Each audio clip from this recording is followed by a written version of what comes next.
ó, é que eu tô dando tanta aula, tô ensinando tanta gente a investir, que deu 14 bilhões já, meus alunos investindo aí, já até mudou o rumo do Brasil aí, ó, tá vendo? Isso é reflexo da piora do cenário econômico de outros países, favorecendo o ingresso de capital internacional no Brasil. O subtítulo tá interessante. Eu tô meio com a voz rouca de novo. É o famoso mas, né? Não, mas Não, é a Revista Oeste. Eu acho que não está errado. Vamos lá. Os investidores estrangeiros aplicaram pouco mais de 14,3 bilhões na Bolsa de Valores durante o mês de agosto. Em apenas um dia, a B3 registrou um aporte de quase 1,4 bilhão no mercado de ações brasileiro. O saldo é positivo no acumulado do ano, superando 68 bilhões. Esse movimento acontece numa tendência de recuperação do mercado financeiro brasileiro, depois de uma fuga de capital registrada em abril e um cenário morno em junho e julho. Só na primeira quinzena de agosto foram 11 bilhões investidos por estrangeiros. Essa mudança é reflexo da deterioração do cenário político-econômico de outros países emergentes também, favorecendo o ingresso de capital internacional no Brasil. Tá, vamos ler, depois eu comento. O Ibovespa pode registrar no melhor mês de agosto em quase 20 anos. Eu acho que já bateu esse recorde.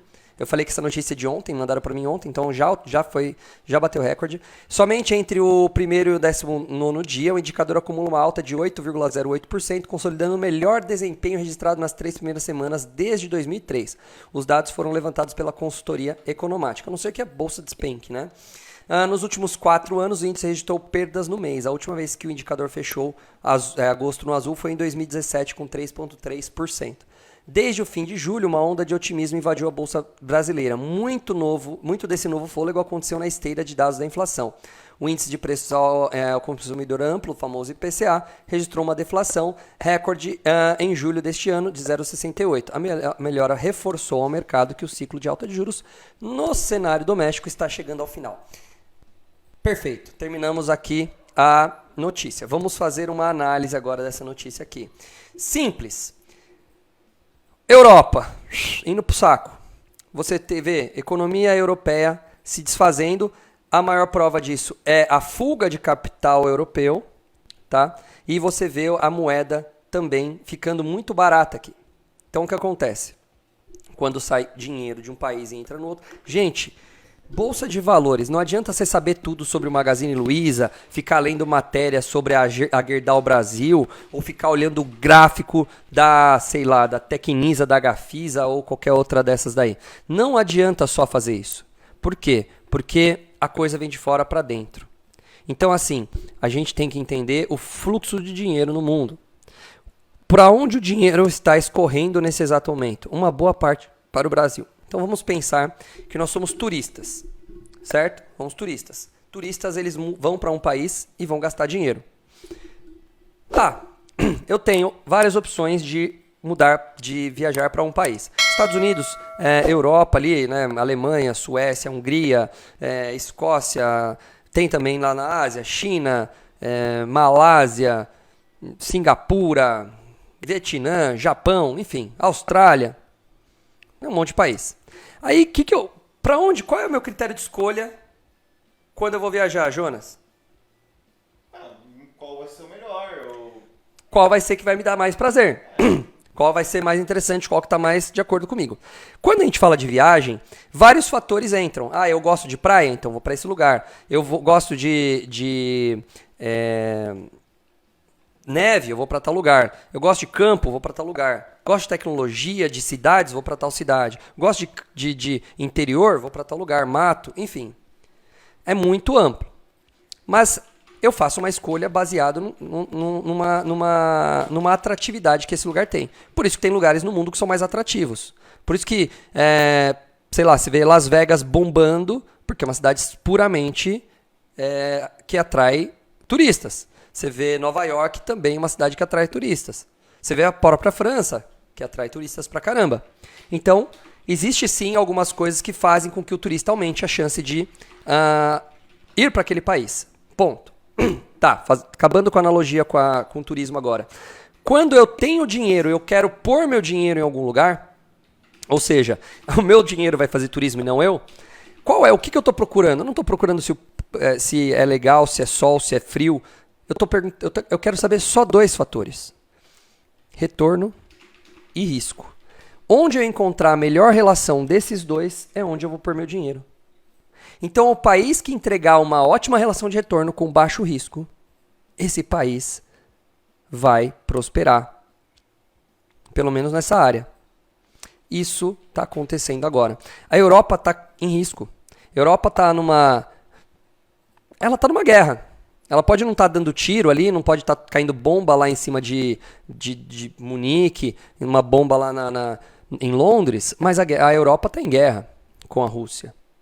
Né? A Rússia foi lá e cortou o gás no Nord Stream lá. Né? Então você tem essa briga agora ali, essa insegurança na Europa. Então a Europa está próxima de um inverno, com problema energético, com inflação, porque assim como no mundo inteiro rodou muito dinheiro e está tendo agora que pagar as contas. Estados Unidos deu já uma segurada, foi mais rápido, mas o Brasil está com juro alto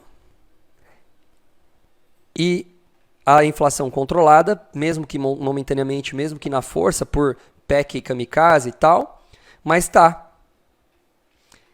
controlando a inflação, controlando isso, gerando emprego e tudo mais, a gente tende a pôr as coisas no trilho. Tende, pode ser que mude. Vamos ver quando essa PEC acabar lá em dezembro. Mas a coisa tá chamando. Aí o que acontece? O cara que é dono do dinheiro, ele olha e fala, pô, peraí, Brasil, desemprego negativo, PIB positivo pela nona vez sendo revisado para cima. Previsão de PIB, ok. Se já não for a 10ª, porque hoje é quinta, vai ter mais uma reunião do... Não, o Copom é na segunda, né? Copom é quarta. Não, Copom não é na quarta.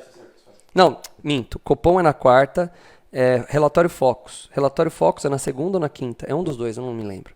Mas enfim, e você tem essas revisões. Então o cara olha e fala assim, peraí, minha relação risco-retorno tá boa nesse país. Bolsa tá muito barata, o dólar tá alto, ainda cincão tá barato pro dólar. O cara fala assim, peraí, as empresas estão baratas. Imagina o cara olhar para uma Petrobras e ver que ela custa $6. Uma ação da Petrobras. A gente tem que ver pelo lado estrangeiro, né? Lógico. O cara cara compra em dólar. O cara do Reino Unido tá 5 libras. Aí a Valéria fez uma pergunta aqui, Douglas, depois me diz o que você acha de comprar dólares. Cara, o dólar, ele está hoje, teoricamente, caro em relação a 2019. Só que a gente tem que ver que o índice de preços aqui subiu bem. Então o dólar barateou, sem a gente perceber. Porque a inflação, o poder de compra foi corroído, né? Depois há uma tentativa de estabilização, ou seja, há um aumento de tudo, também na renda das pessoas, ela vai aumentar, as pessoas vão aumentando, repassando, não tem o que fazer. E isso vai refletir, e aí o dólar vai tentar ficar mais barato. Há uma tendência, sim, de ter um dólar mais alto no futuro. Sim, há uma tendência. Tá? Nesse momento, o dólar tende a cair até o final do ano por causa disso que está acontecendo. Só que o investimento agora está gerando acontecimentos no Brasil. Então isso é uma coisa que pode ser boa. Sim, não, Luísa. A Luísa escreveu aqui, ó, o próximo presidente vai ter um... Aliás, bom dia, Luísa. Luísa lá da Flórida. O próximo presidente vai ter um grande desafio pelos próximos anos com o teto estourado. Na verdade, o teto tá alto, mas foi estabelecido um teto, ainda bem, né? Ainda bem que teve um teto, né? Mérito do presidente anterior que colocou um teto, né? Antes disso não tinha teto, né? Então a gente teve o teto de gastos. O teto, ele é uma coisa para dar uma vantagem segura, né? Uma segurança ali.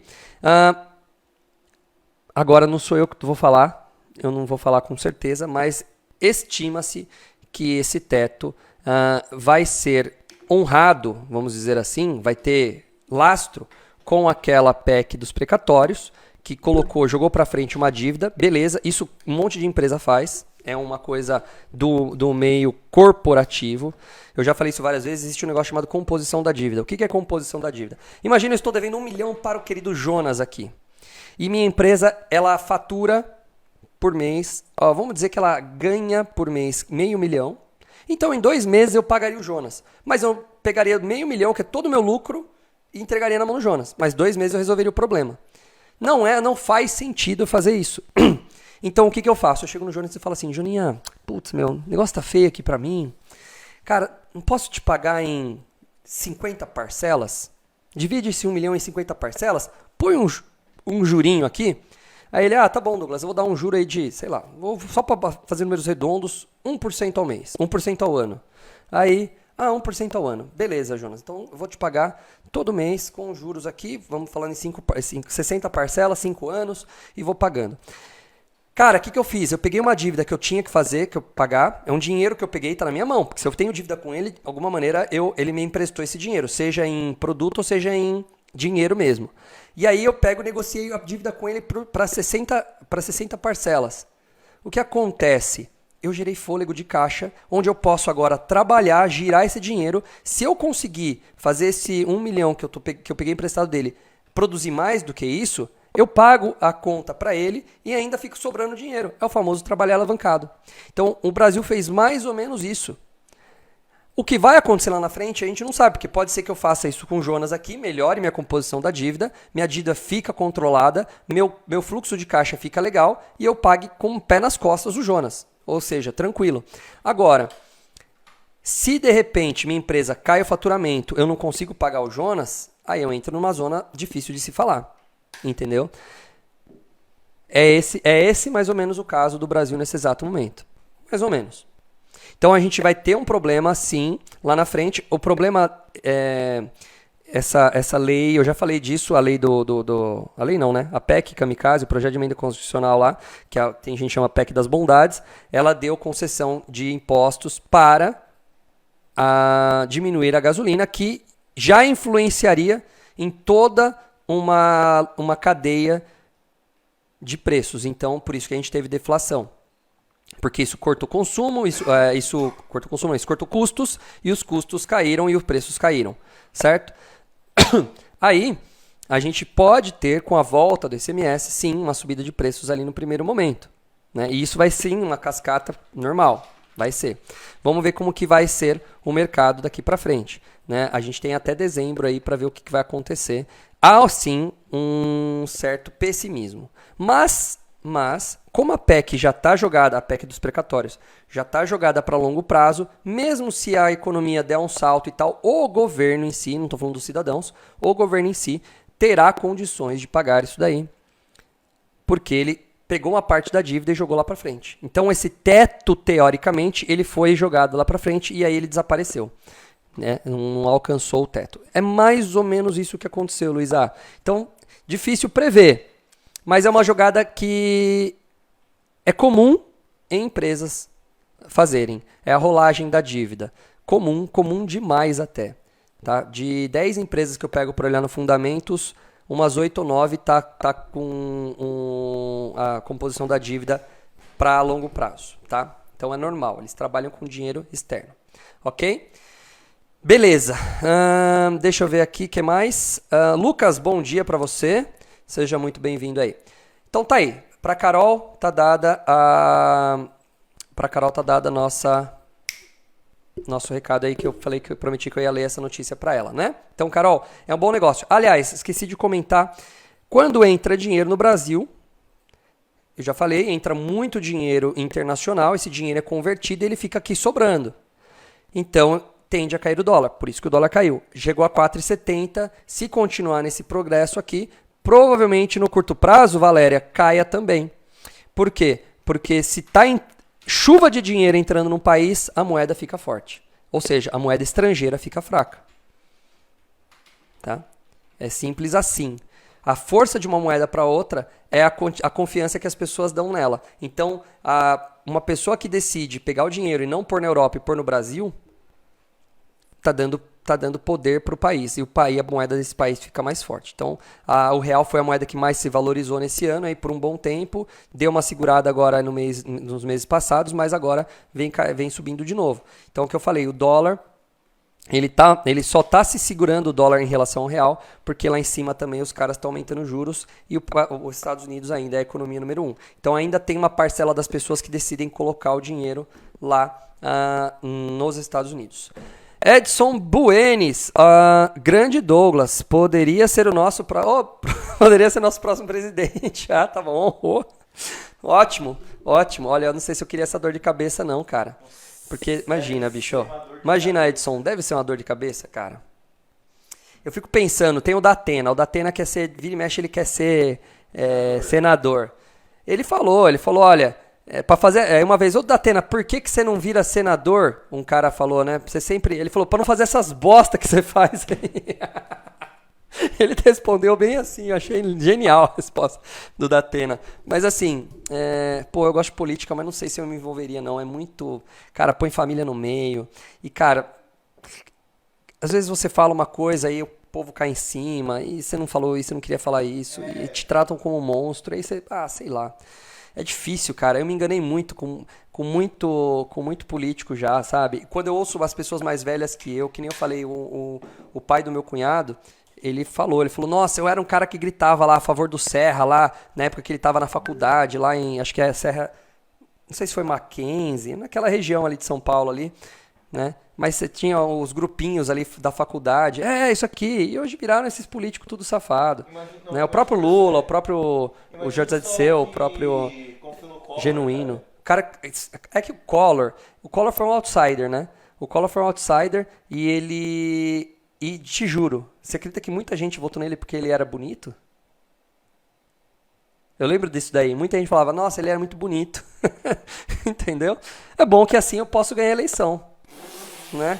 Se for por esse quesito, eu tenho muita chance de ganhar. Acredita nisso